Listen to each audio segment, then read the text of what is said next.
November মাসের ১০ তারিখে Sheikh Hasina doctor Mohammad ইউনূসের জন্য একটি ফাঁদ পেতেছিলেন এবং সেই ফাঁদে কোনো রকম বিচার না করে, বিশ্লেষণ না করে ডক্টর মোহাম্মদ ইউনূসের যারা কর্তা ব্যক্তি রয়েছেন এবং সরকারে যারা এই মুহূর্তে পরিচালক রয়েছেন, তারা সবাই সেই ফাঁদে পা দিয়েছেন।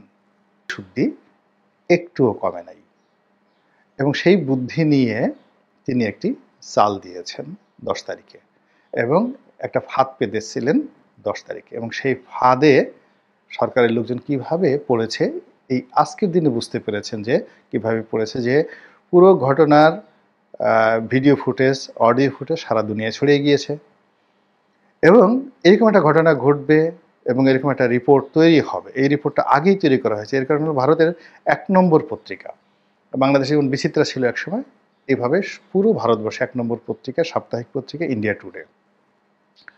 তো সেই পত্রিকার একটা স্টোরি সঙ্গে সঙ্গে ছাপা হলো। মানে এটা তো সাপ্তাহিক পত্রিকা, মানে যেই সংখ্যায় যেই তারিখে এই পত্রিকায় প্রকাশিত হবে, যেদিন এই পত্রিকাটা সপ্তাহে প্রকাশিত হবে তার আগেই এই রিপোর্টটা যদি তাদের তৈরি করা না থাকতো, রাতারাতি এত রিপোর্ট তারা তৈরি করতো না। তাদের শুধুমাত্র একটা ঘটনা, কাহিনী আর একটা ছবি দরকার ছিল, আর বাকিটা তারা যেভাবে চেয়েছে সেইভাবে এখানে আমরা নাচানাচি করেছি। গেল ইন্ডিয়া।